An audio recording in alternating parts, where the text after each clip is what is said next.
اسرائیل کی parliament Knesset نے 23 جولائی 2025 کو یہ قرارداد پاس کر لی ہے کہ وہ ویسٹ بینک کو اب اسرائیل کے اندر اینکس کر رہے ہیں، اسرائیل کے اندر شامل کر رہے ہیں۔ הכנסת קיבלה בשעה טובה כעת הצהרה היסטורית התומכת בהחלת ריבונות ישראלית על חבלי המולדת יהודה ושומרון.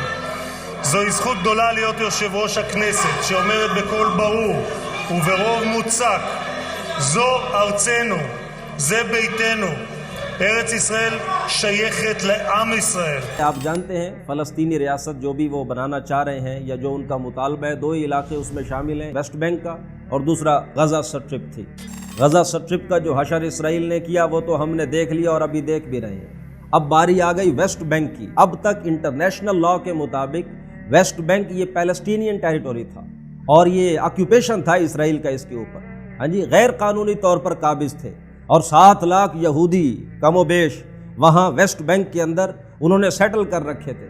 انہیں انٹرنیشنل لا نے غیر قانونی ریزیڈنٹ وہاں کہا ہے، لیکن اب اسرائیل نے اس ریزولوشن کو پاس کر کے یہودی رہائش پذیر ہیں ان کو اب وہ سٹیزن بنا دیا اسرائیل کا، چونکہ وہ علاقہ ہی سارا اسرائیل کا ہو گیا۔ اور دوسری جو بات یہ ہوئی، جو ہمارے حکمران اور دوسرے عرب حکمران یہ اس طرح کی کہانی اپنی عوام کو سناتے ہیں کہ جناب ہم تو 2 اسٹیٹ تھیوری کو سپورٹ کرتے ہیں، وہ ہونا چاہیے، وہ 2 اسٹیٹ سولوشن کا قصہ ہی ختم کر دیا۔ وہ جو علاقہ فلسطینی کلیم کرتے تھے ہمارا ہے، اب وہ آفیشیلی انہوں نے اسرائیل کے اندر اسے شامل کر لیا۔ تو جو حشر انہوں نے غزہ کا کیا، اب West Bank is going to be next Gaza very soon. اور دوسری چیز یہ جو کہا جاتا تھا، ڈاکٹر اسرار صاحب بھی کہا کرتے تھے کہ یہ مسجد اقصی گرائیں گے لازماً، یہ ان کے ایجنڈے میں شامل ہے وہاں 3rd ٹیمپل بنانا۔ تو کہا جاتا تھا نہیں یہ تو کانسپریسی تھیریز ہے۔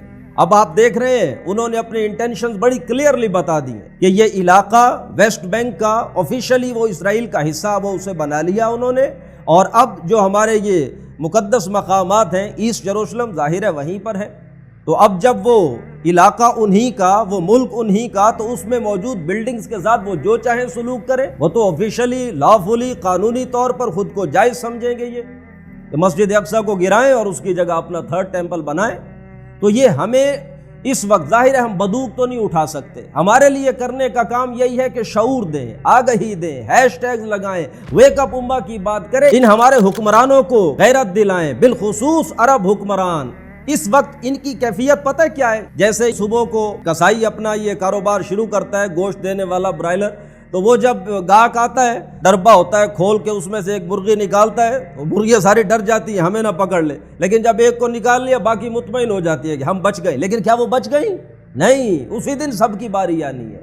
تو یہ جتنے عرب حکمران ہیں جنہوں نے اس وقت they have turned a blind eye to Gaza, to Palestine، یہ ان کی باری بھی آنے والی ہے۔ یوں سمجھ لیں کہ جیسے دیوار نہیں ہوتی ڈیم کی، یہ فلسطین وہ اس دیوار کی حیثیت رکھتا ہے جو اس میں کریک آ چکے، اب وہ ٹوٹنے والی ہے، یہ ٹوٹ گئی تو پورا عرب بہہ جائے گا اس کے اندر۔